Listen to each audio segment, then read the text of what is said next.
Oh, good evening. Welcome to Space Oddities. Thank you all for joining us on this Tuesday evening. We hope you are well. We hope you've all had a fantastic week. We have, well, I have anyway. So I hope the other gentlemen here tonight have as well. Roger, have you had a good week? Not too bad, thank you. Good. Michael? Yes, thank you. Michael had his first Christmas dinner today, which by reputation will be the first of dozens. So, there we are. Happy Christmas, Michael. Yes. Dave, have you had a good week?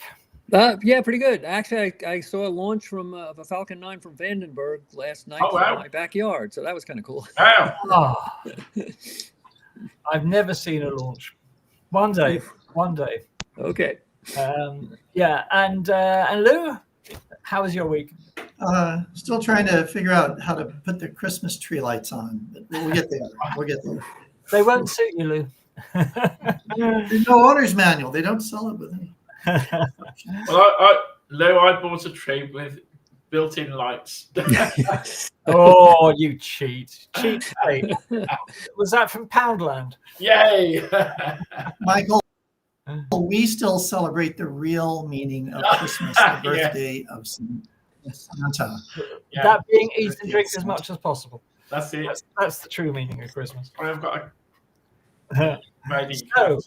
So anyway, what have we got for you this evening? Well, in a packed program tonight, we're going to be taking an in-depth look at the constellation of Orion, because as you know, it's getting reasonably high in the night sky now and will be with us all winter. Extremely prominent constellation in the night sky, perhaps the most prominent. So we thought we'd have a good look at it. That will include a look at Betelgeuse, which is that mysterious red supergiant star in Orion, the one that says everybody. Would you pronounce that again, please? Did I pronounce Betelgeuse?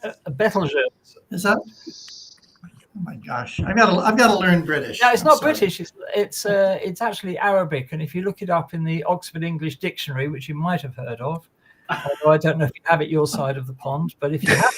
Is it like Wikipedia? You will see the pronunciation is Betelgeuse, and I'm sorry, Lou, on Space Oddities, we use the dictionary as our language reference. So there we are. You might want to reconsider your position. So there we are. So as I was saying, yes. So we're going to have a look at Betelgeuse. Lou is going to be telling us about supernovae. About how we know indeed when a star is going to go supernovae, because everybody says Betelgeuse is going to go supernova tomorrow or within the next hour or something ridiculous. Well, we're going to answer that question tonight. Is Betelgeuse going to go supernova anytime soon? What does the actual science say? So what have we got? Betelgeuse, American pronunciation. Yeah, might have guessed. Yeah. Apologies, viewers, for that lapse of standards, but there you are. Thank you, okay, so that's what we've got ahead of you. We will, of course, be having Dave's on this day again this week, which we're great looking forward to. I'm afraid there's no news tonight because there wasn't that much in the news. There's one item I wanted to discuss with the guys just a moment, and there's no Einstein of the week this week either, I'm afraid, because I haven't found anything that amused me this week. Lots of things that thoroughly depressed me, but nothing that actually amused me. So we'll hold all those over to next week. The one item in the news which you may have seen, which is quite important, is the fact that Russia can no longer launch rockets to low Earth orbit because the little cabin beneath the launch pad of their Soyuz actually collapsed as soon as the last Soyuz was launched to the International Space Station. And it's a method structure where they do lots of last-minute fitting of things on the spacecraft and all sorts of telemetry and stuff. But basically, it's wrecked, and it's going to take at least 2 years to repair. During that time, Russia will be unable to launch any rockets. And this means, of course, that SpaceX are now the only provider of launches to the International Space Station. So I don't know if anybody's got any views about that. What do you think is going to happen? What can happen? It's a bit of a switch around, isn't it? Yeah, we used to be dependent on the Russians to launch our astronauts and cargo. That's right. Now it's the other way around. Yeah, shoes on the other foot, so to speak. And, since, in case you don't know the story, view, since the retirement of the space shuttle until the SpaceX Falcon 9 came along, then America was reliant on Russia to launch their astronauts to the International Space Station. And the inevitable happened. It started off at $63 million. And then one day the Russians turned around and said, sorry, did we say 63? We meant $93 million. And they just kept putting the price up all the time. And it just became unbearable. So SpaceX, luckily, were able to step in and mount the incredibly successful failure-free missions that they've had to the International Space Station for both cargo and astronauts. So, Michael, got any thoughts on that? Yeah, it's just amazing, as you say, that it's happened like this. First of all, America are relying on Russia, and now, as you say, it's the other way around.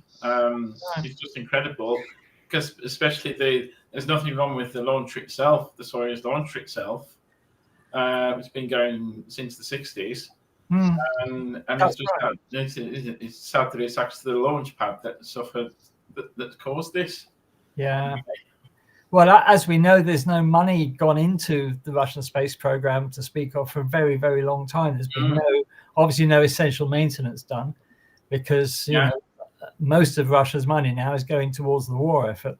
Yeah. So the question is, are we going to repair it at all? I mean, there was talk about maybe upgrading other ex-Soviet launch sites, but it would be too much work to do. Yeah, absolutely. Yeah. And of course, then you got the inclination of the orbit as well. Yeah, of course. They've got all these ICBMs. Can't they just throw a capsule on top of one? Well, that's what the Soyuz launcher was originally, wasn't it? Yeah, of course it was. That's right. Yeah. That's what we used to do. Yeah, yeah. If you look at Redstone, for example, that was an ex-ICBM, right? Or modified ICBM. So well, we'll have to see what happens. But whether the Russians actually, have got the money to repair it, what they intend to do, I don't know. But it will be a sad day if that marks Russia's exit from the space program, basically. Yeah. So very sad day. All right. Well, let's move on. A couple of things before we do the normal housekeeping. May be aware that at Space Oddities, we like to give you not just videos, not just live streams, but some publications as well. Well, we've got, first of all, worth plugging again, is Michael's Capcom magazine, which Michael has been producing every 2 months forever. How many years is it, Michael? It is. 30 years does seem like forever. 30 years. My goodness me. So for 30 years, Michael has been producing this magazine, as I said, every 2 months. It's essentially about rocketry and space flight. Yeah. And will the Russian story make the front page? It will make the news part of the magazine. Yes. Sure. And it's a jolly good magazine, and it's completely free, and you can subscribe to it by going to the Space Oddities website and get it every 2 months as a PDF file in your inbox. What could be better? Yeah. So the next one's due out early January. There we are. Next one in January. Yeah. And honestly, viewers, it's a fantastic magazine, and you should subscribe to it, in my humble opinion, if you're at all interested in rocketry and spaceflight. So all you need to do is go to the Space Oddities website, which is https://spaceoddities.space. And as you can see here, click Capcom magazine in the menu. And there's a link there that you can click to subscribe to the magazine. And just one other thing about the January issue. 40 years since the ill-fated Challenger accident, and we do have a really good article about that by Ben Evans for the January issue. So certainly sign up to that. Definitely. Thank you. So you have a Challenger retrospective. There you are. We will also be talking about that, of course, here on Space Oddities, the 40th anniversary of that that awful space. That awful day. Yeah. Yeah. So we will, of course, be talking about that in January as well. Also, while we're on the subject, the reason I mentioned publications is because we have a new one for you. Oh. And let me set the scene for you. You're an astronomer who likes looking at Messier objects, but when you go out under the night sky, you don't know what to look for. You don't know what's visible and from where you are. Well, Tom McCrory of Space Oddities has developed something which any person interested in the Messier catalogue might well be interested in. And this is it. It's the Messier Planner. Now, the Messier Planner, let me just get this a little bit bigger. There we are. The Messier Planner looks at your location and works out what Messier objects are visible, and it shows you on the right here tonight's best objects, shows you the maximum altitude, and then if you scroll down, so let me scroll down, you've got all of the Messier objects, all of them, and it shows you what sky you need to see them the best in, what time they peak in the sky, when they're at their highest, what type of object they are, all the information about each Messier object. And Tom has done a brilliant job with this. And this is completely free. So if you're at all interested in planning your Messier sessions, if you want to do the Messier Marathon, for example, this is the ideal tool to do it. So to use that, it's completely free. All you need to do is to go to, https www.messierplanner.co.uk, and we're pleased to offer this to you as another publication under the Space Oddities umbrella. Go and have fun with it, and let us know what you think. If you want to send us some feedback, you can do so. Best thing to do is to mail us at info@spaceoddities.space. But you can obviously put feedback in the chat here next week if you want to use it, because I'm sure Tom would love to know what you think of it. So there we are. So that's the fantastic Messier Planner from Tom. Anybody interested in the Messier catalogue and observing the Messier catalogue will, I'm sure, absolutely adore that. So while we're on the subject of housekeeping, let's go through the normal things. You can support Space Oddities by, first of all, buying us a coffee. And, we would love you to keep up our caffeine intake. And if you scan the QR code here or click the link that's just appeared in the chat, that will take you to the Buy Us a Coffee page where you can buy us some caffeine. Thank you for those of you that have done so recently. Our caffeine levels are replenished, but we still need more because we always need more coffee. You can, of course, buy your Space Oddities T-shirts and hoodies by going to the Space Oddities shop. And again, you can scan the QR code or you can click the link that's just appeared in the chat. And, winter's drawing on. You need those hoodies, for goodness sake. So go to the Space Oddities shop, stock up with hoodies for the winter, fantastic T-shirts for the summer. So there you are. What else? I think that was about it. Just let me get rid of this. So we're going to move on now with our evening's entertainment, if you like. So what we're going to do first, in a break from tradition, because it fits in with what we'll be doing later, we're going to go straight to Roger for Constellation of the Week, which this week is indeed about Orion. Right. Right. So we're on the screen, are we? We are. Right. Okay. Okay. So here we go. Are you there, Roger? Hello, Roger. Hello. Oh. Oh.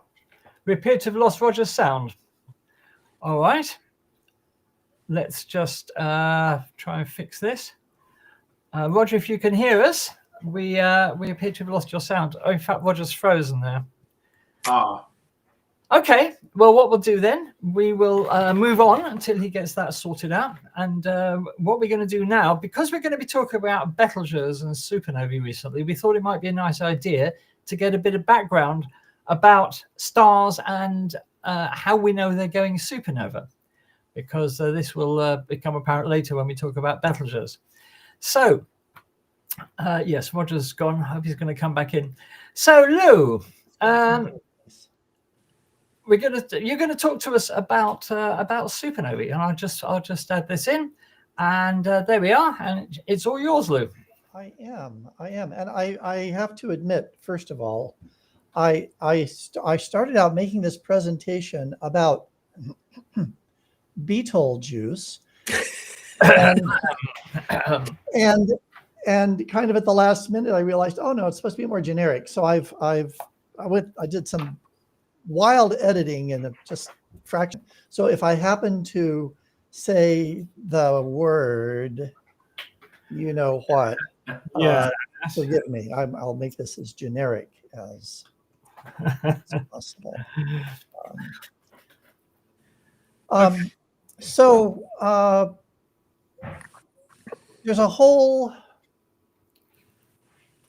science course on stellar evolution. And I'll tell you right now, it is boring as hell. No, I will tell you right now. Did you write it by any chance? Yes. It is the one thing, the most important thing that you need to know is that at the 99% level, as we say, it is all driven by mass. Okay, so just keep that in the back of your mind as we go through our understanding of stars and stellar evolution. Okay.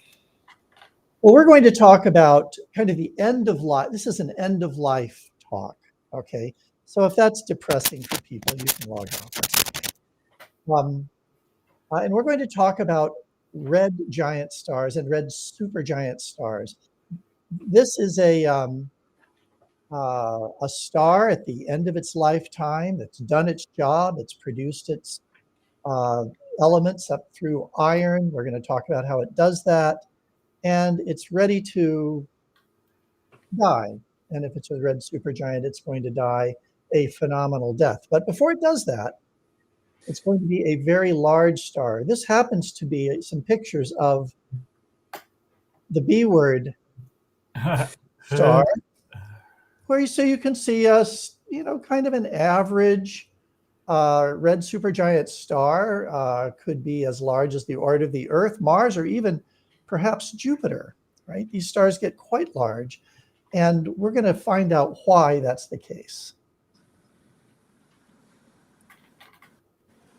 Well, although mass is going to drive everything, depending on the mass, stars have many different attributes. Some stars are big, some are small, some are hot, some are cool, some are dense, some are not so dense. Some live a long time, some don't live a long time. Some are red, some are blue. They're just all kinds of stars. And in fact, when you saw the first slide that Roger was going to present on Constellation of the Week, you might have noticed that the stars in that constellation of Orion appear to be different colors. And stars certainly are different colors, and that reflects their different temperatures. So we're gonna figure all this out here, but that's the main message. Okay. So what I like to tell my my astronomy undergrads I just begin with, all right, it's just a bunch of stuff out there. That's all it is. There's a bunch of stuff. There's gas, there's dust, there are maybe water ice crystals, but it's just a bunch of stuff.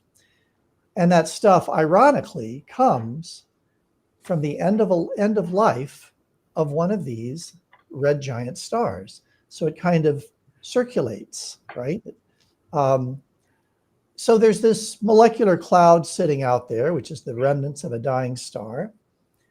And it has whatever mass it has. And for whatever reasons, that mass of gas and dust starts to contract. And because of conservation laws, it starts to rotate, starts to flatten out. And a lot of material sinks toward the center. This is the formation of a solar system. And the stuff that sinks toward the center is the star at the center of that solar system. If there is enough mass will push in very hard, creating very dense places at the core of the star, very high temperature, very high pressure. And if there is enough of this, the star will start to fuse hydrogen nuclei, in other words, protons, into helium nuclei, or 2 protons and 2 neutrons. Now, I found this very interesting because up with classical physics, with classical Newtonian physics, up till about the end of the 1800s, this was impossible.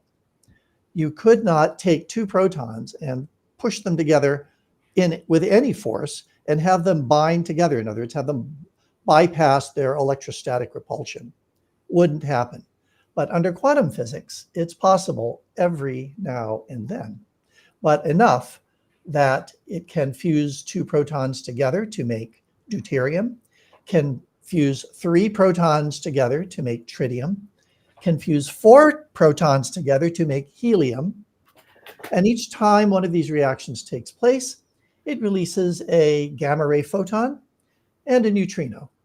The neutrino is kind of secondary for our purposes, but it's the gamma ray photon that drives these stars. That's what makes the stars shine. And when this happens, as you're fusing hydrogen, the most abundant element in the universe by far, so it's no surprise that hydrogen fusion is taking place in the core, at least initially. This is where this is what the star does for the huge majority of its lifetime. It just fuses hydrogen into helium, and it changes a little as the core shrinks because of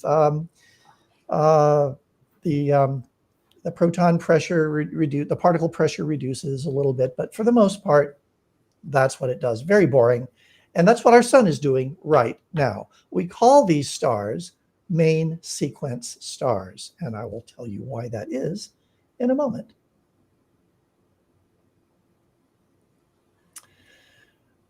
Well, this should be a familiar plot to most of you if you are astronomers or interested in astronomy. And if it's not, I will tell you that this is the Hertzsprung-Russell diagram, or simply referred to as the HR diagram.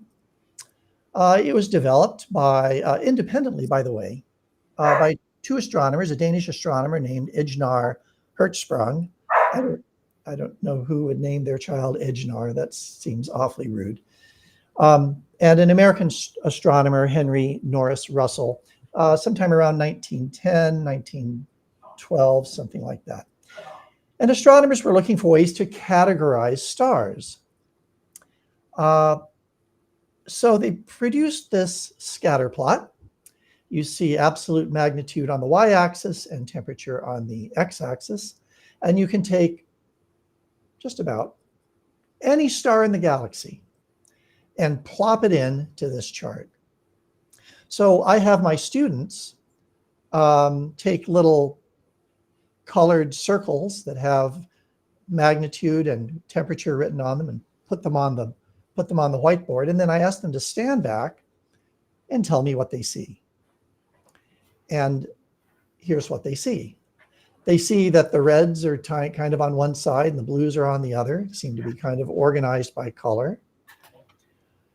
They see that a lot of the stars are in kind of a slanted line from upper left to lower right. And then there are some other stars scattered in between. This group of stars, this line of stars from upper left to lower right, is called the main sequence.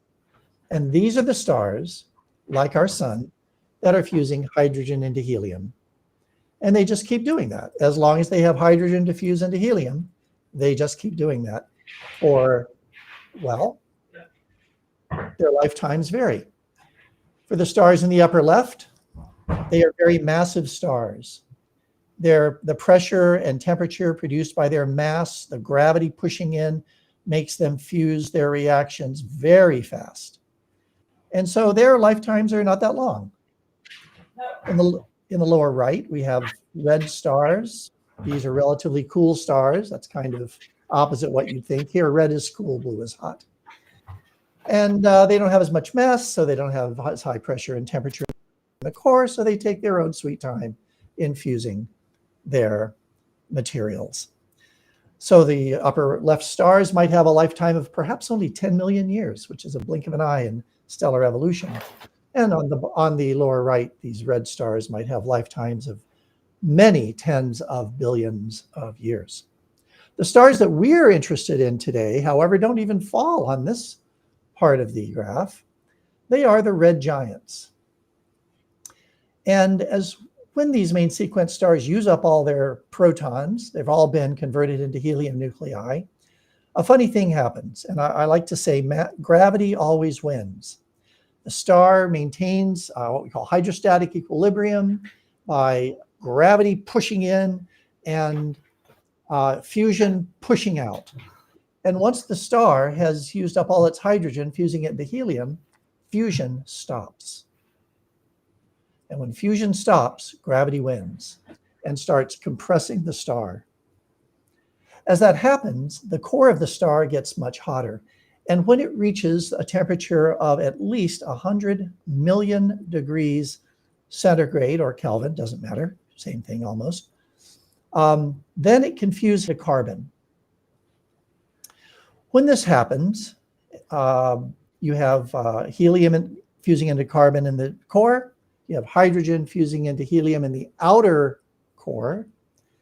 And the star is very hot, so its envelope, its outer material expands. Hot things expand, right? And the surface of the star gets to be very far from the core of the star. And because it's so far away from the center, from the core of the star, it's cooler. And because it's cooler, it's red. This is a phase of stellar evolution called the red giant phase. And because the core is smaller and hotter with higher pressure and reactions are going faster, the star stays in this phase for less than 10% of the time that it was on the main sequence. Well, if you're thinking ahead a little bit, you might say, aha, but what happens when the helium runs out? Depending on the mass of the star may be able to just fuse helium into carbon, or it may, if it's more massive, it may be able to go through this whole compression heating cycle again and fuse elements into higher and higher elements up to iron. And once you reach iron, it takes more energy to fuse iron than it produces. And that's as far as the star can go. Fusion in all cases, in all purposes, stops. And when it stops, what did we say? We said gravity wins. Compresses that star. Forget electrostatic repulsion. It doesn't care. If the star is massive enough, forget Pauli exclusion principle. It doesn't care. It just collapses the star, and there's a big rebound. And that rebound is a supernova. Let's see what else we might want to say about this. I don't want to say too much because Andy's going to really dive into what's going on with Betelgeuse. So here's just kind of a little outline of what we just said. At some point, the hydrogen fuel, in other words, the individual sole singular protons are exhausted. Gravity takes over, the core contracts, the star swells, the outer part of the star is cool then, and so it becomes red. Helium to carbon fusion begins in the core, and the star stays rather cool and red. Forget that B word there. Don't just forget I said that.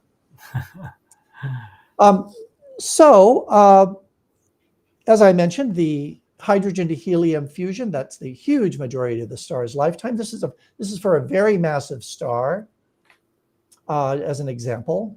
And you know it's very massive because its lifetime on the main sequence here is only 10 to 11 million years. But once it starts fusing helium into carbon and oxygen, maybe only 2 million years. Carbon into neon, sodium, magnesium, maybe 600 to 2,000 years. All the way down, even silicon to iron and nickel may only take a day. So you can see how rapidly these things materialize. And this is the reason we have all the elements that we have that make up you and me and the Earth and the cell phone you're probably looking at right now. All of those elements, this is how those elements are created. This also defines why we have various abundances of these elements in the cosmos.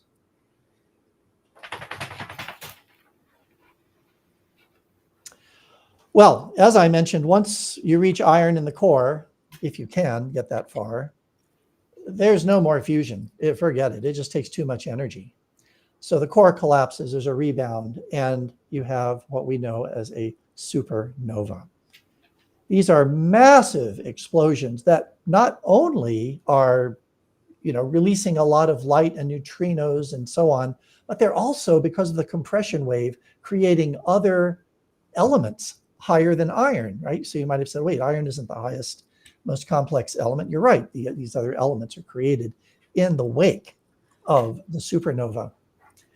These supernova, depending on their distance from Earth, but they get many hundreds of times brighter than they are already. And it's not unusual, if you were to see one within our galaxy close enough, for you to be able to see it in the daylight. These reactions, the growth takes something like weeks, I guess, to months to materialize. And then it will take perhaps over a year for it to fade again, leaving behind a beautiful nebula, such as the Great Orion Nebula. So we already have one great nebula in Orion. So these are exciting events. We have seen supernova in other galaxies. We've seen stars brighten. Certain kinds of supernova, type 1a supernova, for example, which are a little different. They follow a little different physics than I'm talking about here, but they are supernova nonetheless, and we use those as standard candles to help us understand how quickly the universe is expanding. They're really exciting events, and they don't happen that often because, for one reason, there aren't that many supermassive stars. There are many, many, many, many more low-mass stars. But when they do, they are exciting events. And I'm just going to stop there. And Andy, I'm going to let you take it over from here. Certainly. Thank you very much, Lou. The interesting thing about all this is that it's still very much an inexact science, though, isn't it? Because we don't know the fine details of the evolution of red giant stars. We haven't got the ability to predict exactly when a star will go supernova, because every star is different and it depends on so many variables. We have our theories, but as you know, for good science, you need to match theory and observation, and we just don't have enough observations. Yeah, absolutely. So thanks for that. I see Roger has rejoined us. Can we hear you, Roger? Earth calling Roger. Hang on. You're on mute, Roger. Oh. Okay. No, can't hear you. When I was growing up, my father sat me on his knee and said, "Lou, never do a live podcast." I should have listened. My grandfather used to say that, Okay. He also said to me, and it's a lesson I've learned in life, when one door closes, another one opens. He was a great man, but a crap cabinet maker. So there you are. Sorry. Anyway, moving on. I think we better leave that one behind. So moving on. So until Roger gets himself sorted out, going to do a couple of things. Firstly, we are going to have, believe it or not, a word from our sponsor. This video is sponsored by Picastro. It's like Instagram for space nerds.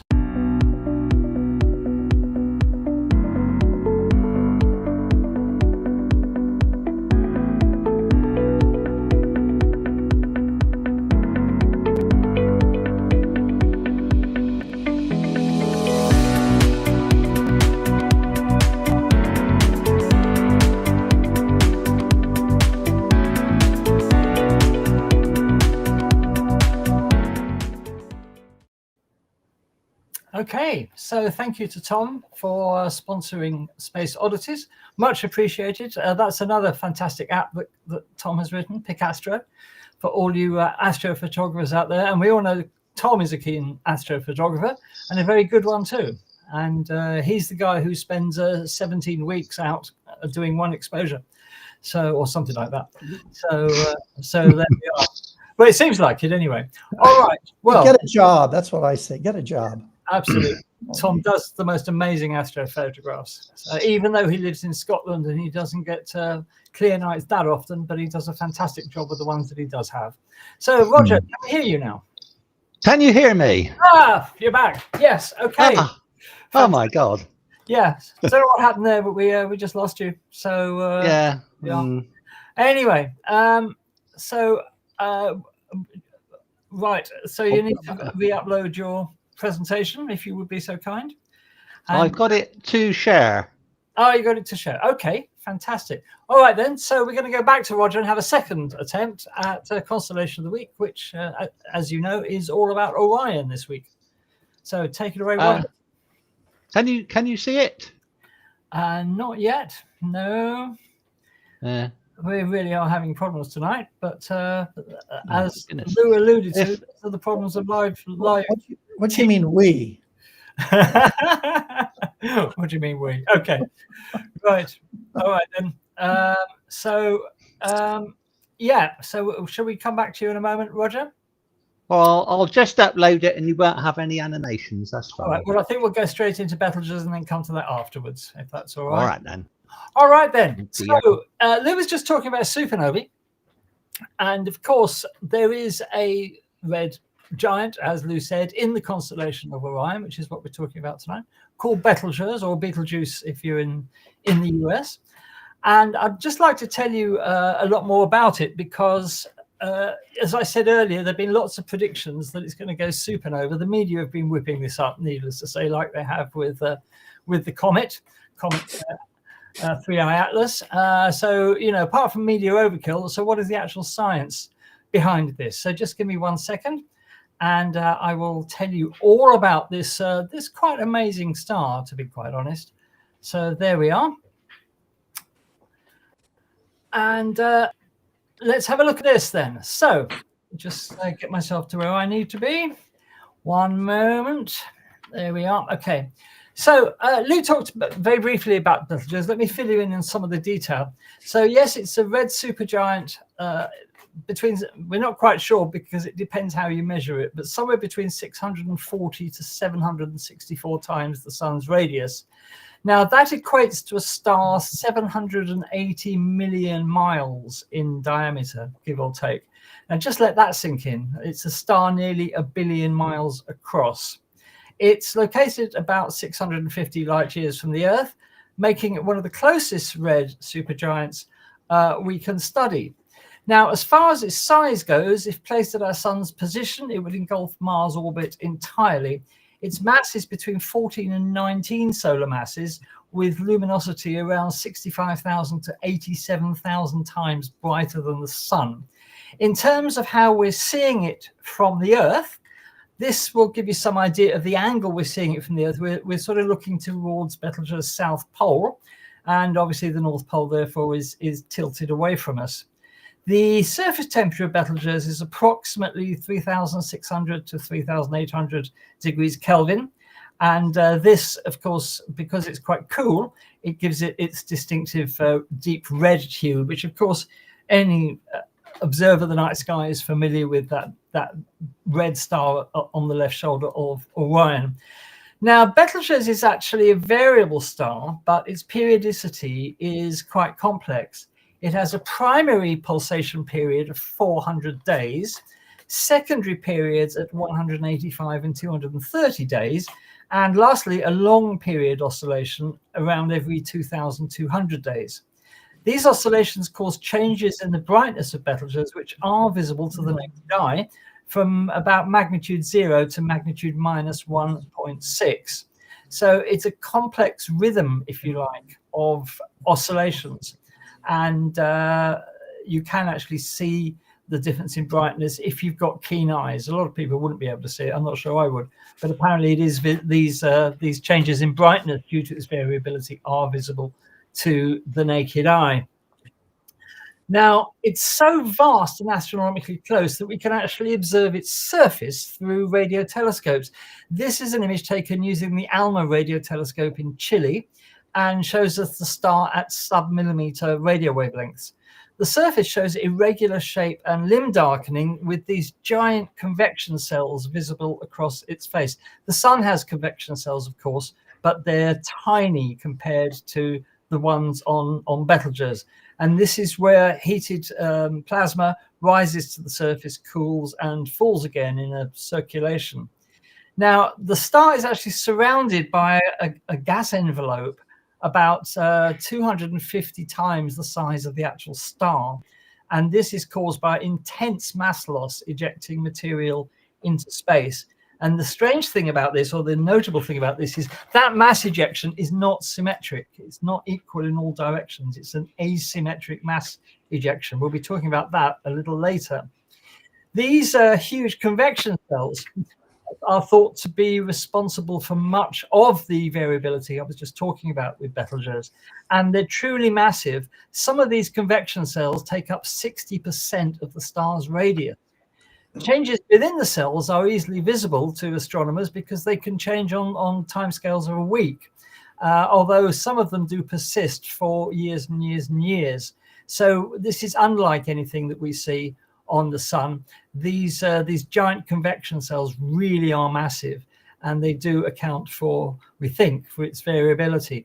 Now, Lou mentioned the Hertzsprung-Russell diagram. I'd like to show you the same diagram just to point out that Betelgeuse is at top right as a red supergiant with a low temperature, but as we know, it's from our point of view, it's an incredibly bright star. It means that stars like Betelgeuse are among the coolest and brightest stars. They've veered off the so-called main sequence, which is, if you like, the hydrogen burning sequence where stars that are burning hydrogen live. And of course, our sun is on the main sequence as well. But when the stars start to balloon up, like Betelgeuse has, into their red giant phase, they leave the main sequence. The phase is only temporary, though. Betelgeuse has occupied its place on this diagram for perhaps only 14 million years up until now. But because of its huge mass, Betelgeuse is expected to go supernova sometime within the next 100,000 years. Stars like our sun do not have nearly enough mass ever to go supernova. You hear this said sometime that one day our star is going to go supernova. No, it simply hasn't got enough mass ever to go supernova. So let's actually see what lies ahead for the sun. So do you see the sun there on the main sequence, which is there? And what it will do, it will move up into the red giant phase, and this ballooning into a red giant will happen in around another 5 billion years. And from there, it will shrink after millions of years, shrink, grow hotter, slowly become less luminous, and retrace its path on the diagram, veering left from the main sequence and ending up as a white dwarf. Now, with the media hysteria over this so-called supernova Betelgeuse, exactly how far along the road is Betelgeuse towards going supernova? Well, Lou showed you this diagram as well. I just want to put Betelgeuse on it. Betelgeuse is in its helium burning stage, which can last for 500,000 to about 1 million years old. And it's reckoned that it's between 30 and 60% of the way through this stage. So in other words, it's about 200,000 to 400,000 years into its helium burning phase. Therefore, it's got about another between 100,000 and 300,000 years before it enters the next phase, which is the carbon burning phase. These are all approximate figures, of course. All stars are different, so this is a guide only. So no, a supernova is definitely not imminent with Betelgeuse. It's definitely going to happen, obviously, because nothing can swerve Betelgeuse from its evolutionary path and eventual destruction. But we certainly won't be alive to see it, and nor will our immediate descendants. So if anybody tries to tell you that Betelgeuse is about to go supernova, you can just tell them, well, it's just not possible. It's not going to happen for at least another 100,000 years, possibly longer. And because of the variability involved, the variables we don't know about may happen slightly before that. But we're definitely not going to live to see a supernova in Betelgeuse, regardless of how it's portrayed in the media. But in the far future, when that day does arrive, people on Earth will be treated to a rare cosmic spectacle, an explosion which will outshine the whole galaxy, which will peak at around magnitude minus 12.5. And that's very bright. But as Lou said, 650 light years away, it doesn't pose us any danger whatsoever. But interestingly, the first messengers from this titanic explosion will not be photons, but neutrinos. It's estimated with Betelgeuse about 100 billion neutrinos will arrive hours before the explosion to be detected by observatories designed for the job. Modern example of which is IceCube at the South Pole. So in this animation from the IceCube collaboration, a neutrino is shown traveling through the detector, colliding with atoms and creating a brief flash of this blue Cherenkov radiation, which is detected by extremely sensitive photomultipliers. And this allows us to track the path of the neutrino through the detector. Why did the neutrinos arrive first? Well, because they are released from the star before it goes supernova. A massive outburst of neutrinos in the few hours before the actual explosion or collapse of the explosion. So this has been observed with supernovae before. For example, in supernova 1987A, it was discovered after the event that the Japanese Super Kamiokande neutrino detector had, I think, detected 11 neutrinos from the supernova before it was actually observed, although they didn't know it at the time. They only found it in the data afterwards. So this will be our first sign that a supernova from Betelgeuse is happening, a huge burst of neutrinos from the star before it actually explodes. You may remember the great dimming of 2019. So in 2019, something really strange happened to Betelgeuse. Between January and December, its brightness dropped by 15%, clearly visible to the naked eye. Normally, Betelgeuse is one of the top 10 brightest stars in the sky, but during the great dimming, it dropped out of the top 20 brightest stars. And this was a drop of approximately 1 magnitude. Which is quite a substantial drop in brightness. And you can see exactly why that occurred. You can see that something happened to the star to cause it to dim by a whole magnitude. Very unusual occurrence. So what caused the great dimming? Well, the most widely accepted explanation is that localized temperature differences across the star created pulsations and mass ejections, which in turn ejected a huge cloud of dust that blocked out some of the light from Betelgeuse. The temperature changes and the dust ejection were detected at multiple wavelengths. So is this indicative of changes within Betelgeuse? Very possibly, but because we don't know the exact behavior of red giants in their helium burning phase, it's difficult to say exactly what the great dimming event signified. It's something to do with changes in the star, but we're not quite sure the fine detail exactly why it occurred. And if there weren't enough mysteries surrounding Betelgeuse, a few months ago, astronomers at the Gemini North Telescope in Hawaii discovered it has a companion star, making it a binary system. The newly discovered star has been named Siwaha, meaning her bracelet in Arabic, to match Betelgeuse's own Arabic-derived name. Betelgeuse in Arabic means the hand of Al-Jawza. Siwaha is a hot blue-white main sequence star possessing 1.5 times the mass of the Sun, which orbits the barycenter of the system every 6 Earth years. The two stars are separated by only 52 milliarc seconds, meaning they're just a few times the Earth-Sun distance apart. Betelgeuse had long been predicted to have a companion, so why did it take so long to find? Well, Betelgeuse is a red supergiant, extremely luminous, many magnitudes brighter than its companion would be. The companion star is estimated to be roughly 6 magnitudes fainter in visible light. That's a hell of a difference. And that makes it extremely hard to see the companion against Betelgeuse's glare. Also, the companion lies very close to it, as we said, only a few times the Earth-Sun distance. And that means that it's actually hidden in Betelgeuse's light halo, if you like. And let's not forget as well that Betelgeuse has a huge and complex extended atmosphere and a circumstellar envelope composed of ejected gas and dust.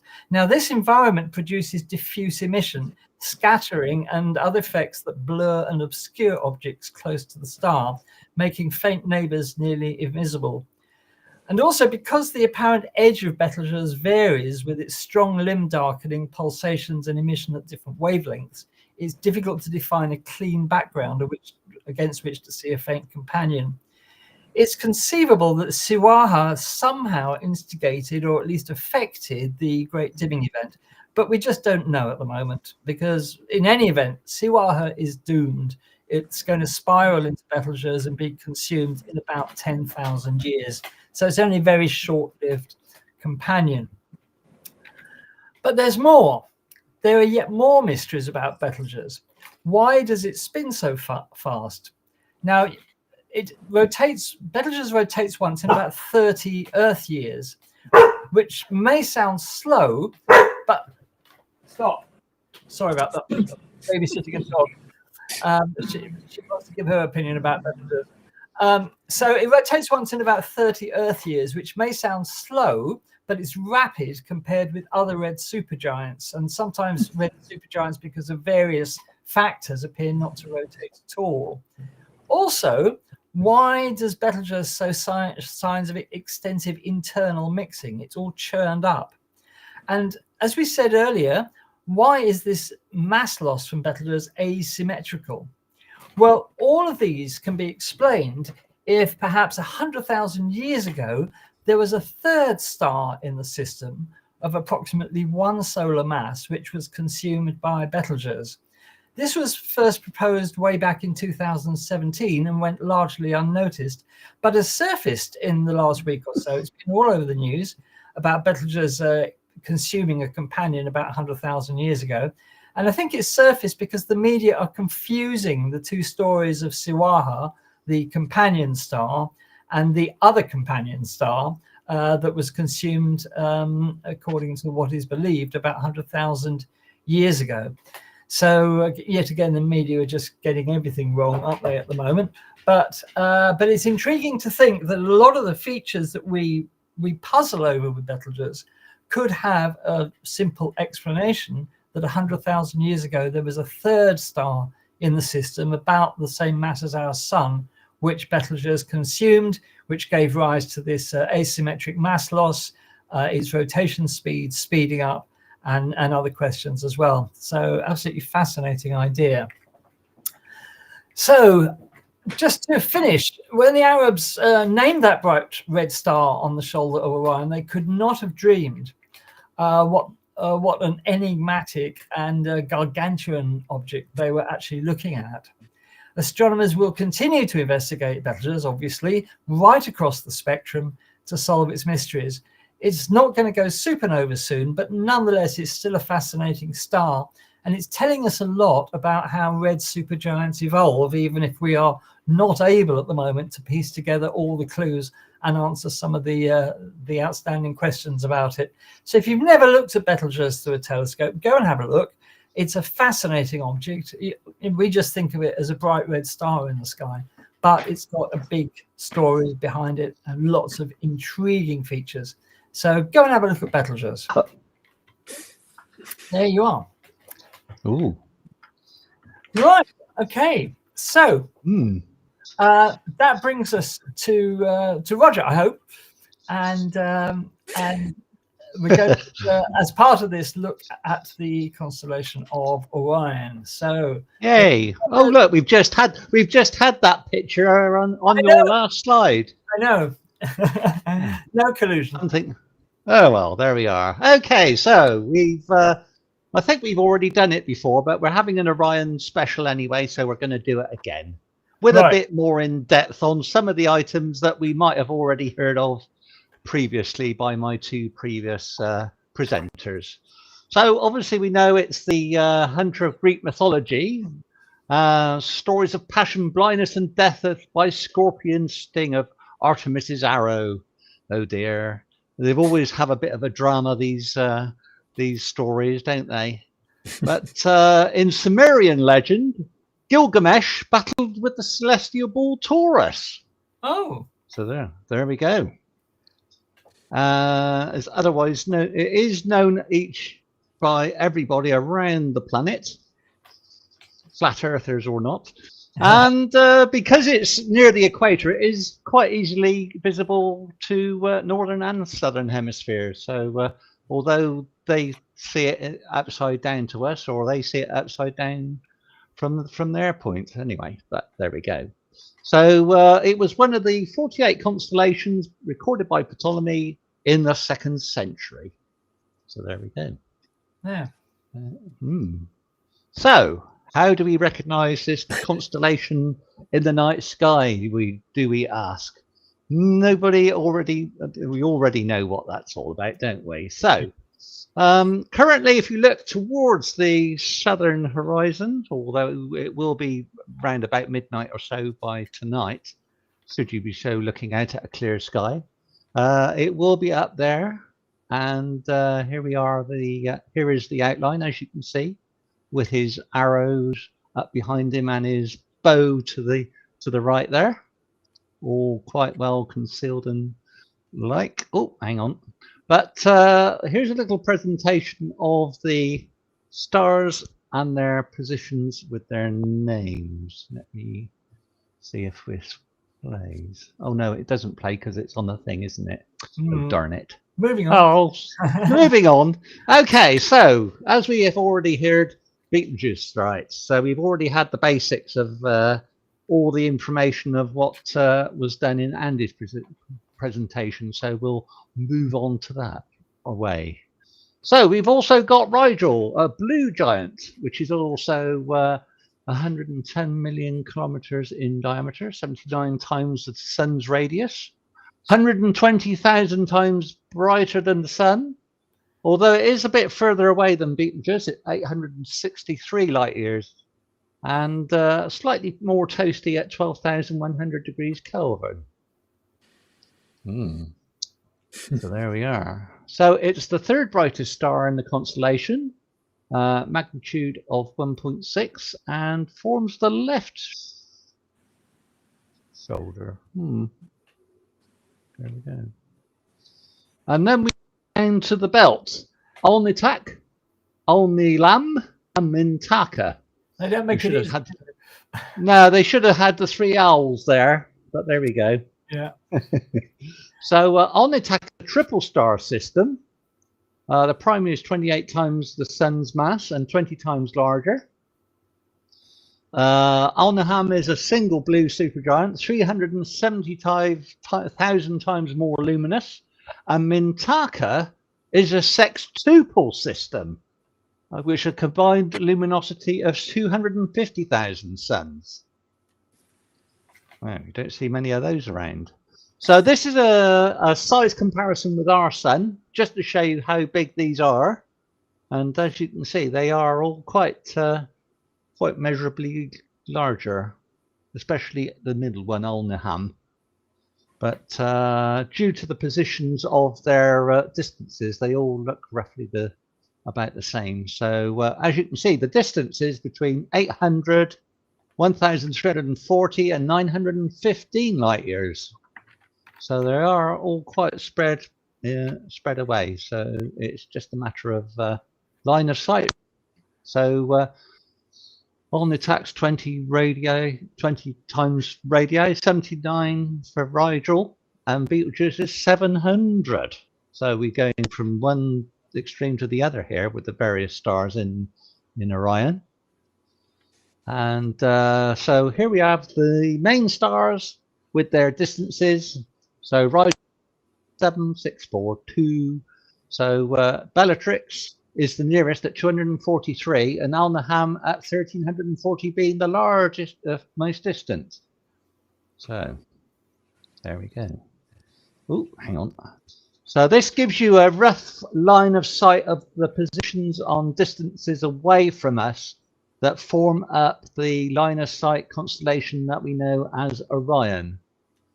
So as you can see, they all form at various distances quite considerably, and M42 being somewhere in the middle of those distances as well. Okay, so some of the interesting objects that we like to look at visually or photographically.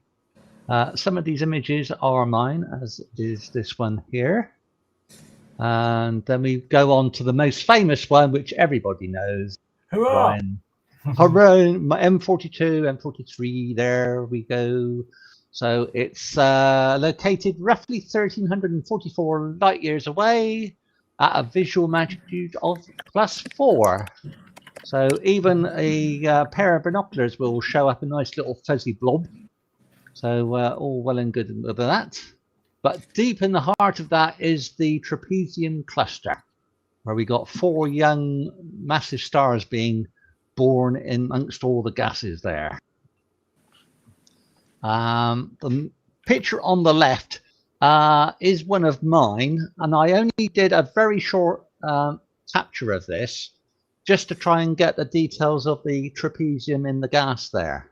As you can see, there's a cluster roughly in the middle of the gas there, 4 quite closely together, which you can see in the Hubble image on the right hand side, more defined. And they're roughly 45,500 degrees Kelvin. So it's quite toasty in that area. But we've also got behind the Orion Nebula the Running Man, because somebody thought it looked like one, and I guess it can do. So it's also known as NGC 1977, and we just like to take a picture of it to get some interesting pictures of it. And then also just off the side of the belt near Alnikham is where we've also got the Horsehead Nebula, Barnard 33. So just a formation of gas that gives the impression of a silhouette of a horse, although it can be quite a beautiful sight even just looking at it visually as well. These images are mine, not off the web or C-Star.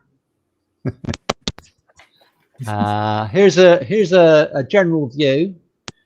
This was a hydrogen alpha image that I took a little while back.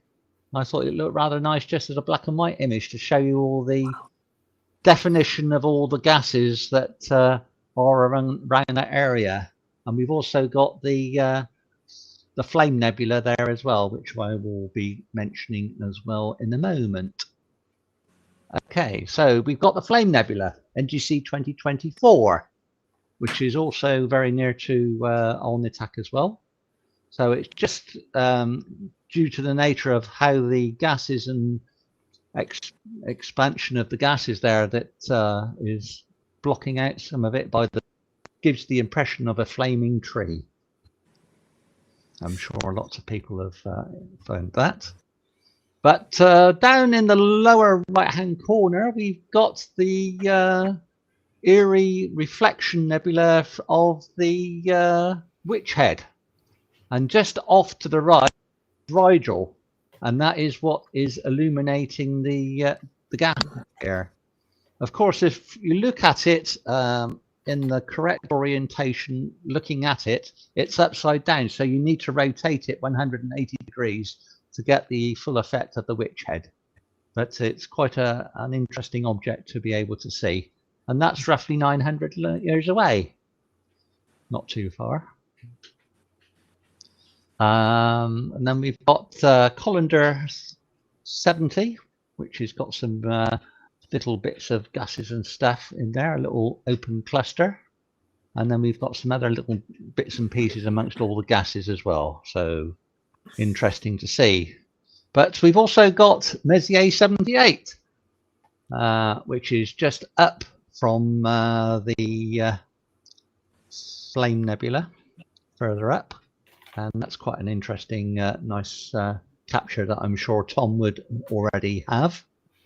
And then encapsulating is Barnard's Loop, which goes down from below the constellation just to above it in a nice big arc all the way round. And obviously you will need to be able to see that using a hydrogen alpha filter to get the full benefit of that. But on the whole, it's quite a fascinating object to be able to capture. Okay, so here's just another picture of the Running Man, which I've taken. Right, so we've also got associated with Orion, the Orionids, but that was back in October. But if you've managed to capture that, that's all thanks to Halley's Comet. So there we go. If it wasn't for Halley's Comet, we'd have no Orion meteorites.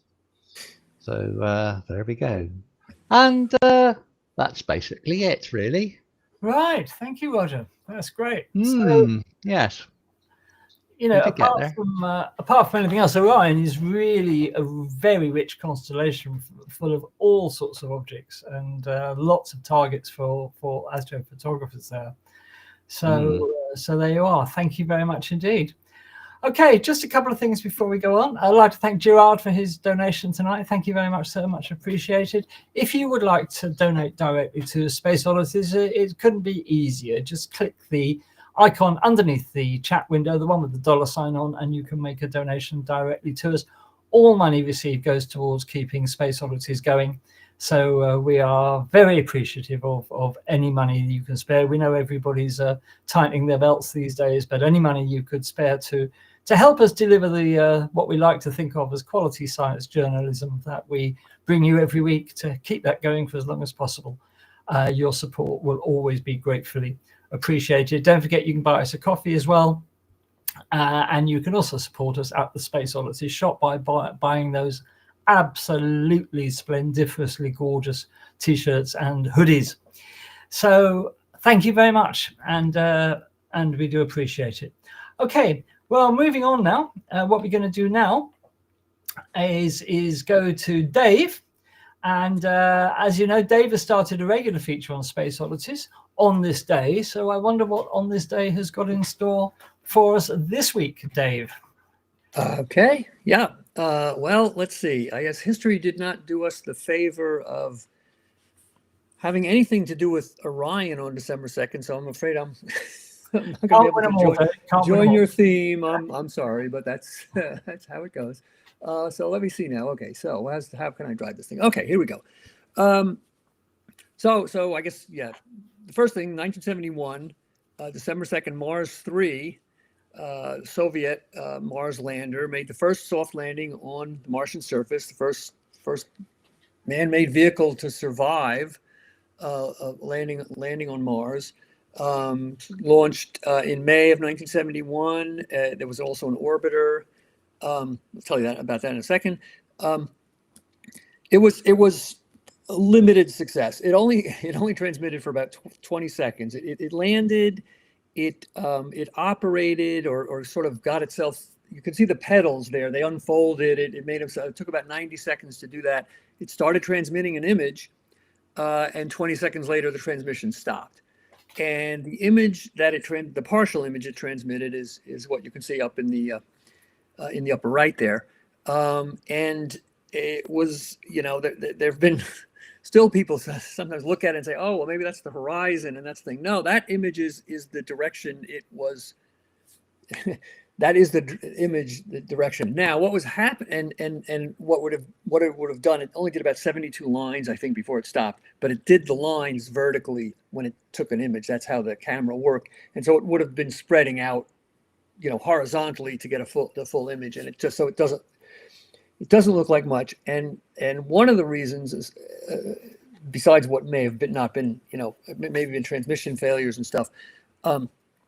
Is that there was this monstrous dust storm raging on Mars at the time, and it was actually pretty bad luck for Mars 2, Mars 3, and the Mariner 9 mission, which all got to Mars about the same time. Of course, it's almost every 2 years. All the missions do get to Mars at the same time. Anything that's launching in one of the opportunities, because there's only really almost exactly 2 years where Mars can be reached from the Earth with any reasonable amount of thrust or boost. So they all reached Mars about the same time, and they sent back pictures initially of this completely bland looking planet that had almost no surface features, and it wasn't. They realized this was one of the most intense dust storms that I think we've ever seen on Mars. It was covering everything. There's a fairly famous picture from Mariner 9 that just shows the top of Olympus Mons poking through the dust storm. It covered just, even to that height, it covered everything. And so it did finally die down, and all the spacecraft, the Mars 3 orbiter, Mars 2, and Mariner 9 did manage to get surface images, but it took a while. In any case, the dust storm may have been responsible for. It probably was responsible for the poor quality of the image. Not unlikely that there was just nothing really to see, but it also may have been responsible even for the spacecraft failing. No one knows. They thought possibly just electrostatic charging could have destroyed the transmitter or the power system or something on the spacecraft, and it just stopped.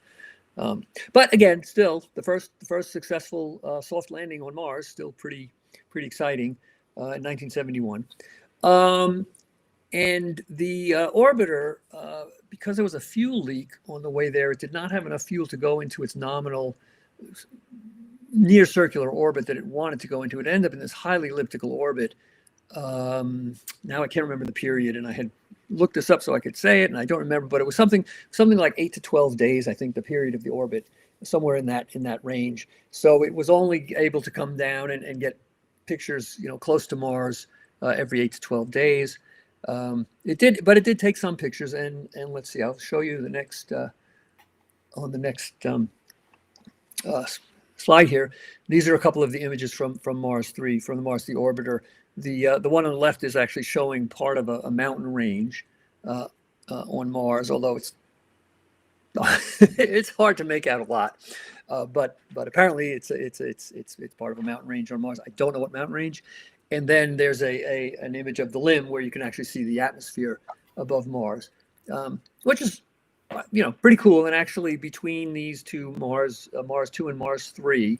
Which was launched about the same time, and the Mariner 9, they did get a lot of really nice images of Mars and some of the first, real good information about the Martian surface. Okay, so 1974, so only 3 years later, on December 2nd, Pioneer 11 flew by Jupiter, 45,000 kilometers from the cloud tops. Jupiter is about 70,000 kilometers in radius, so this is pretty close. And of course, the idea of this one was also to use Jupiter as a gravity assist to get to Saturn, and Pioneer 11 became the first spacecraft to reach Saturn. Following this, about 5 years later, it was the second spacecraft to ever visit Jupiter. Pioneer 10 launched 364 days before that, so almost exactly a year before, or reached Jupiter. Reached Jupiter almost exactly a year before Pioneer 11.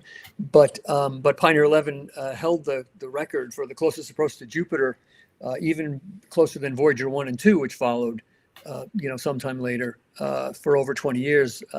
Actually got finally beaten by Galileo.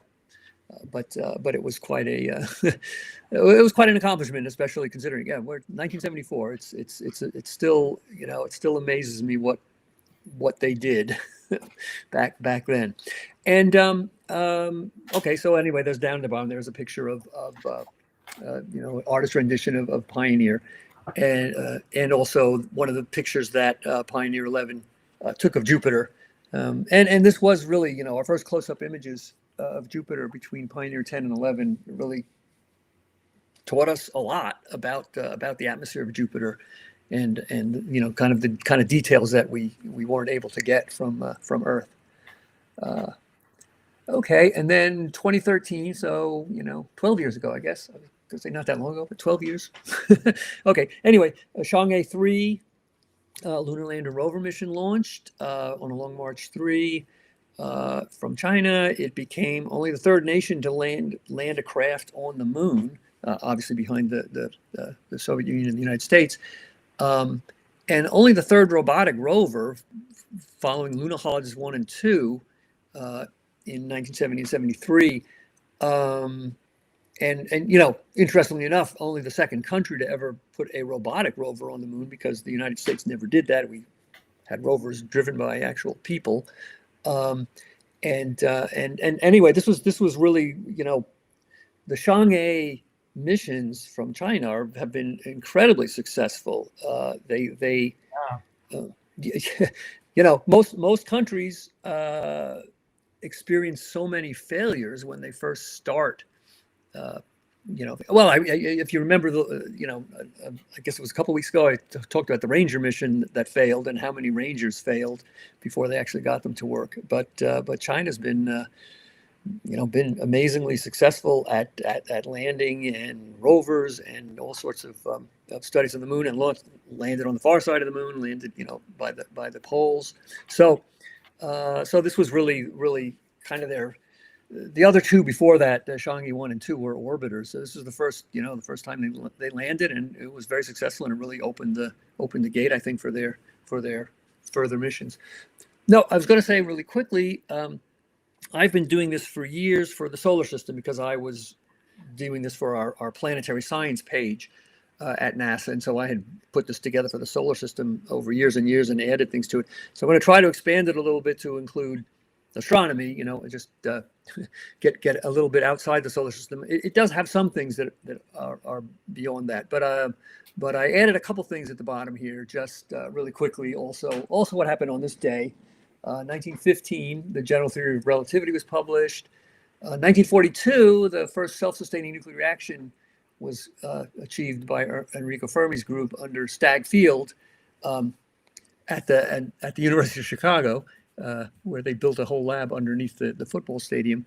And the Sputnik 1 rocket body in 1957 became the first, artificial object, basically the first thing to re-enter the Earth's atmosphere after going into orbit.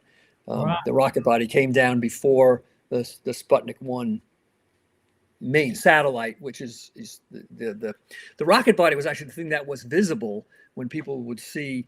The Sputnik 1 was too small to be seen, but the rocket body was the thing that was visible, that people were looking at when they could see it go by in the night sky. But the satellite was the one that had the beacon on it that was beeping, that people would pick up with the radio signals. So there you go. And I guess I've never heard a mention of the rocket body before. Yeah. Everybody just talks about the Sputnik itself, but I suppose it obviously had to have a rocket body that re-entered. So, and the upper stage, right. It wasn't self-propelled. The Sputnik 1 was just didn't have its own propulsion system at all. It was just on a ballistic trajectory. It got pushed up there by the third stage of oh boy. Well, it was basically, we were talking earlier about ballistic missiles, right? It was basically it was a Russian Soviet ICBM, basically, that they used to get these things up into orbit. But yes, the rocket body did actually go into orbit. Of course, it wasn't planned to stay in orbit any amount of time, which is why it came down before Sputnik 1. They wanted Sputnik 1 to last a little longer. Yeah. And then as Andy mentioned to me yesterday, 110 years of general relativity. Yep. I think about this, right? I mean, I think when I'm trying to think of these dates. Okay, so December 2nd, 110 years ago. That's that this came out and revolutionized the world. It's kind of amazing. Wow. Yeah. Anyway, as Andy was saying, what happened on December 1st, 5 years ago, it was the Arecibo collapse, and probably a lot of us remember that. It was a terrible thing, really. When it happened, it was just shocking and terrible. But anyway, you said you have a video of that. Why don't you take over then? I'm done with my stuff now. Thank you very much, Dave. So you probably know about the Arecibo radio telescope in Puerto Rico, built in an ancient crater, made many discoveries of note, groundbreaking telescope design. But 5 years ago yesterday, it all sadly and suddenly and without warning all came crashing down.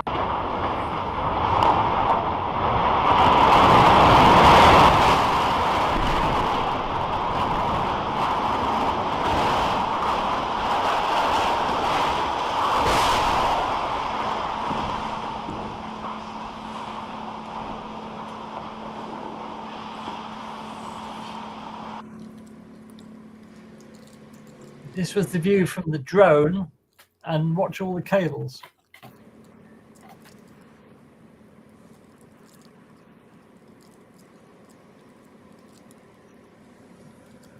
It was an absolute disaster. God, I hate when that happens. Yeah. Absolute disaster. And of course, it was beyond repair, as you can probably gather. This was, a disaster for radio astronomy, apart from anything else. This was a prime radio astronomy telescope that I don't think they ever really pinpointed a single cause. It was bad maintenance, but a hurricane had passed through this area not long before, which may well have weakened it. It was difficult to pinpoint an exact cause as to why it happened when it did, but that was what it looked like before the disaster, with the radio receivers slung from those cables over the dish. You may remember this from the James Bond film, when James Bond, or somebody resembling James Bond, slid down that enormous dish. So that was the Arecibo disaster, which was really a disaster for lots of reasons, and of course it's never been replaced. So that was a sad loss for radio astronomy. Of course, we didn't have too long to wait after that, because the Chinese built the fast radio telescope, the biggest radio telescope ever built, in a natural depression. A couple of years later, it came online, and that's I think one of its primary research areas is pulsars, if I remember rightly, but it does all sorts of radio astronomy. So the world is not without a radio telescope of that size, luckily. The funny thing about that was, having built this enormous telescope in China, I can't remember the exact diameter, but it's bigger than Arecibo. Having done that, they had a pause of several months before they could actually start working, because they couldn't find a director for it. Nobody wanted to do the job. Having seen what happened to Arecibo, I think people were a bit wary to say, yeah, I'll take charge of that. And they were literally without a director for about 6 or 7 months, I think, before somebody finally said, "Oh, go on, I'll do it." So there we are. Now, what was interesting, Dave, was that those pictures from the Mars lander. Firstly, I'd forgotten all about the Mars landers.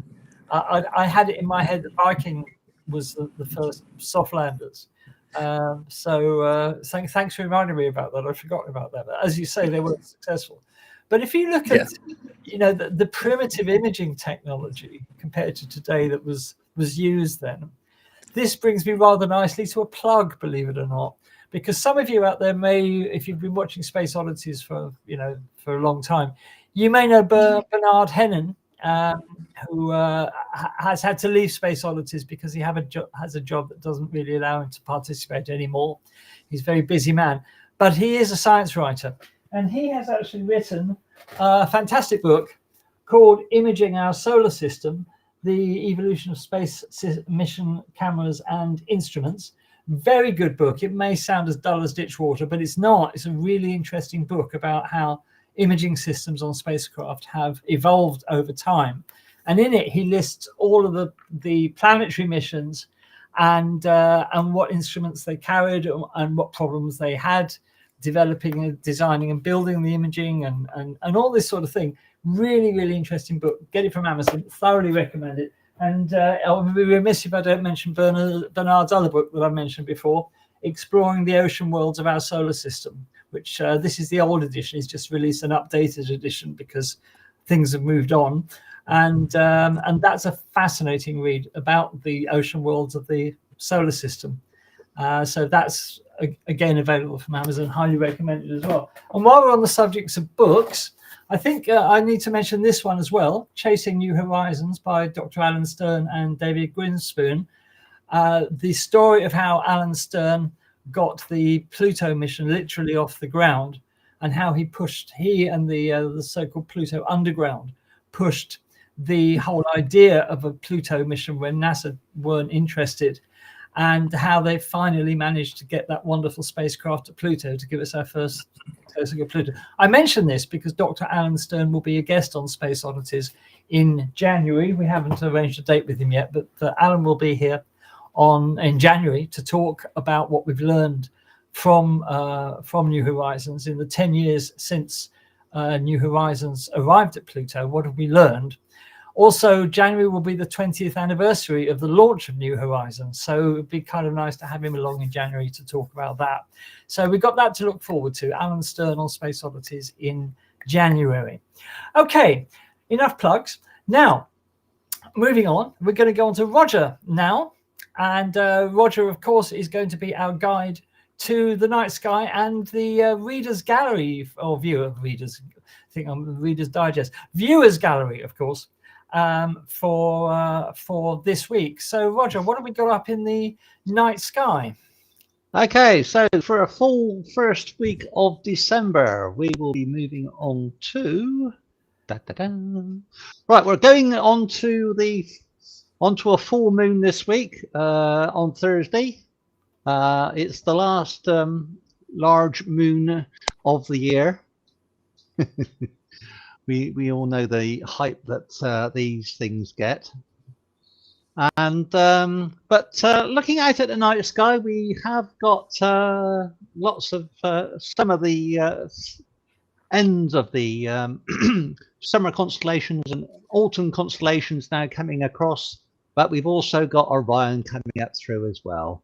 But the planetary wide, we've still got Saturn, which is still up at a reasonable height. As soon as it gets dark, have a look at that.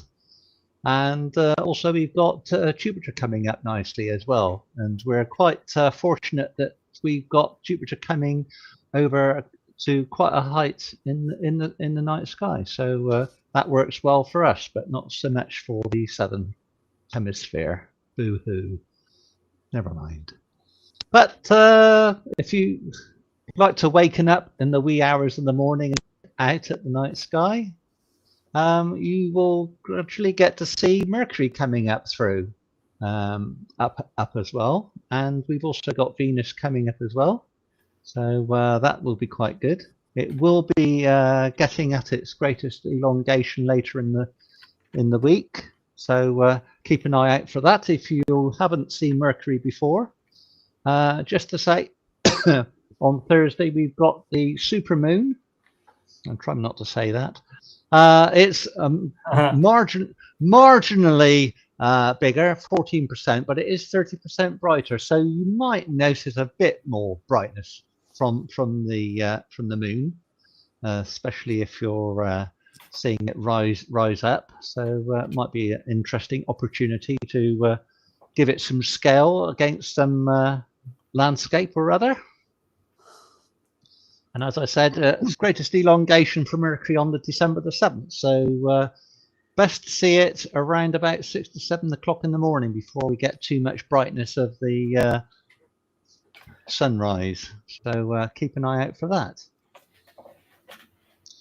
And we've also got coming up the Geminids, but that will be quite interesting. According to this, 120 meteors an hour. What? Wow. Don't believe it. How does that happen? Yeah, right. Is it 12? There we go. Yeah, more like 12. Yeah, that'd be about right. But it says typically about 60. But there we go. Right. We've got a waning crescent coming up, but this is for the week after, so it's just a bit of a heads up on this one. So be ready for any meteor coming through in the next week or so. Okay, so we've still got Comet 3i Atlas about. It will be approaching on the 19th as it gets its closest to point of Earth, so that might be an opportunity to try and spot it. So keep an eye out for that, despite what they're saying that it might be containing. Okay, so obviously we've got the Orion Nebula coming up through. This is one of my images, not one of these 3,000 hour images that Tom put up on the web. Quite nicely there. So get out there and take some pictures, please, and post them to the gallery.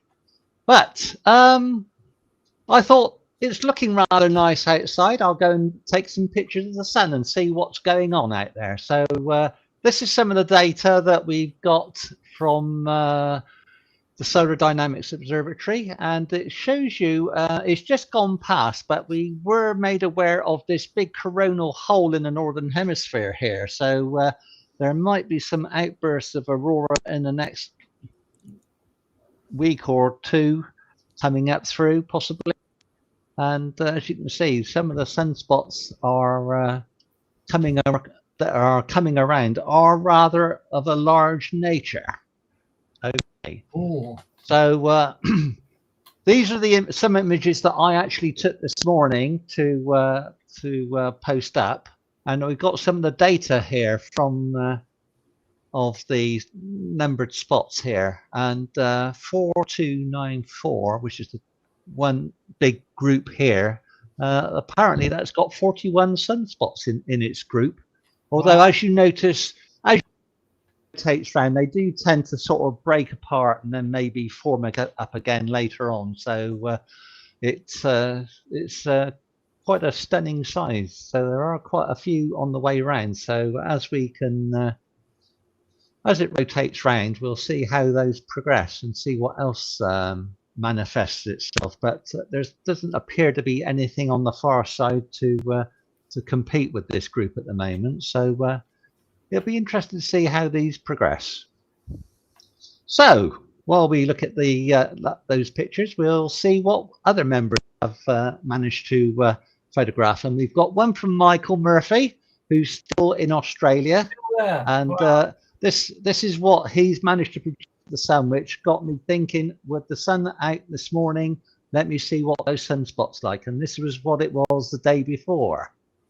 As you can see, the sunspots were clear of the eastern limb there. So there we go. Yeah. Well done, Michael. That's fantastic. Managed to get some nice detail there, and some of the faculae as well. Well done. Well done. Yeah. And he's also done a stack of from the 25th to the 30th, just to show the progress of some of the sunspots that were there previously. Wow. And as you can see, each day the groups do tend to move about and split up and do all sorts of things that sunspots do in their thing. So, brilliant. Well done. Interesting to see how they maneuver themselves around the surface there. Okay, and we've got one from Lou on the theme of Orion, which he took with his Samsung Galaxy S25 Ultra. Hey, As you can nice see, one, Lou. we can see the constellations there and the Orion Nebula as well. Well done. Well done. Yeah. Okay, right. Okay, so here are some of my pictures that I took today of the sun. So one is in white light on the left and the other one is in calcium on the right. So I've colored the calcium one in the sort of the blue ultraviolet end, which is where the filter is used for. So it gives you an idea of the surface details of those sunspots and the faculae over the surface there in much more detail. Very nice. Yes, I've managed to borrow this for a period of time now from one of my fellow Bath astronomers. So thank you very much for that. So in calcium K, Yeah. you're seeing in the ultraviolet, which is higher energy. So are you seeing a little above the surface in warmer temperatures? Is that? I guess that must be, yes. I think so. Okay. Oh. Yeah. And if you look carefully around the limb, you can see some of the prominences on the around there as well, especially over on the right hand side at about 1 o'clock position and the 4 o'clock position. Dang. Yep. Wow. Well done, Yeah. Roger. Well, Yeah. Yeah. I mean, Very cool. careful processing, you don't need to use the hydrogen alpha to get some of the prominences, because I can get it with a calcium filter. So that worked out quite well. But as you saw from the previous illustrations, this was the main reason for why I got out to photograph these groups. So it's just a matter of getting out there at the right time. Unfortunately, I got this in the hydrogen alpha just before it started clouding over. Otherwise, I would have got some of the prominences as well. But it's interesting to see how all these different sunspots are forming and then coming apart and then joining back together again as it rotates round. That's excellent, Roger. yeah, that's superb. Great. Absolutely superb. And of course, you can see the north and south poles of the sunspots as well. You can see them in the groups of two to where they're forming. Yeah. Wow. Especially the far right one, and then the larger group over on the left hand side. You can also see several double pairs of sunspots there. Yeah. So one being a north and one south. Excellent. Yes. And that concludes the gallery for this week. Great. Thank you very much, Roger. That's absolutely marvelous. Now, in conjunction with tonight's theme of Orion, we have a challenge for you. We are going to run a little competition for photographs of Orion taken with a mobile phone. So no equipment needed. Well, a phone. Yeah. Grab your mobile phone or a cell phone, as I think they say in the US for some unaccountable reason. Grab your phone. What? Grab your phone, go out under a clear sky and take a photo of Orion and send it to us. And let's see if you can get crowned the Space Oddities Orion Challenge winner. And, we'll be looking for, not just a photo of Orion, but perhaps some sort of artistic bent to it as well, with some sort of foreground detail maybe. And, we'll leave it up to you. So go and take a nice photo of Orion, send it to us, and you can email that, as usual, to the gallery, which is gallery@spaceoddities.space. For this, if you could, as the subject of the email, put Orion Challenge, then that will help us to put them aside and look at them. So there's your challenge. Take a photo of Orion with a mobile phone. Doesn't matter which mobile phone it is. If you think you've got a nice image that you'd like to compete in the competition, mail it in to us, and hopefully, we'll give you more than a week for this, because obviously you might not have clear skies this week. So, so what do we reckon, gentlemen? 2 weeks for this? Should get a Yeah. Okay. So we'll announce the winner on the show in 2 weeks' time, which will be what, the 16th of December. So there we are. Nice little photography challenge for you, and it you know, it goes to show that you do not need expensive equipment to take great astrophotographs. Mobile phones these days are just so. Yeah, Barry says I can send a picture of clouds. Yeah, know how you feel, Barry. Know how you feel. But good luck. Perhaps fortune will smile on you, sir, and you'll get some clear skies. We've got 2 weeks to do it. Get them in, please, by midnight on the 15th of December. Will that be enough time for you, Roger, to put them into the gallery? Yeah, be fine. Yeah, be fine. Okay, midnight on the 15th, closing time then. So get your photos of Orion in. And talking of competitions, we have in December the Space Oddities Christmas quiz. Hey, Yeah. And what date did we set for that? I can't remember which date it was. 21st. 23rd. 23rd. Oh, yes. 23rd. Right. So on Tuesday, the 23rd of December, we will be having a Christmas quiz. As you know, we like running quizzes sometime. And we will be doing a Christmas quiz.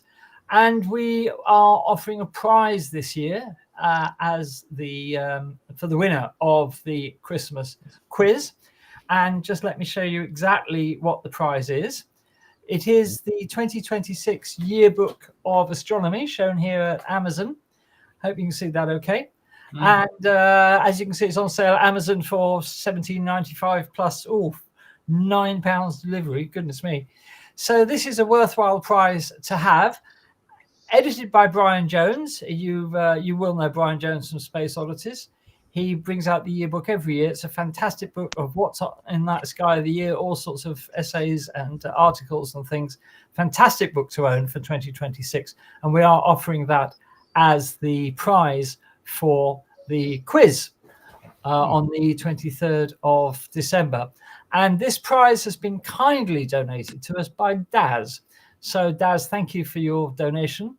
So come along and compete in the Christmas quiz on Tuesday, the 23rd of December, if you're not too busy with Christmas activities, that is, and win yourself a copy of the 2026 Yearbook of Astronomy. And there you go. All right, then. Well, I think that just about brings things to the end for this evening. We'd like to thank you all for being here. We hope you've enjoyed our live stream tonight.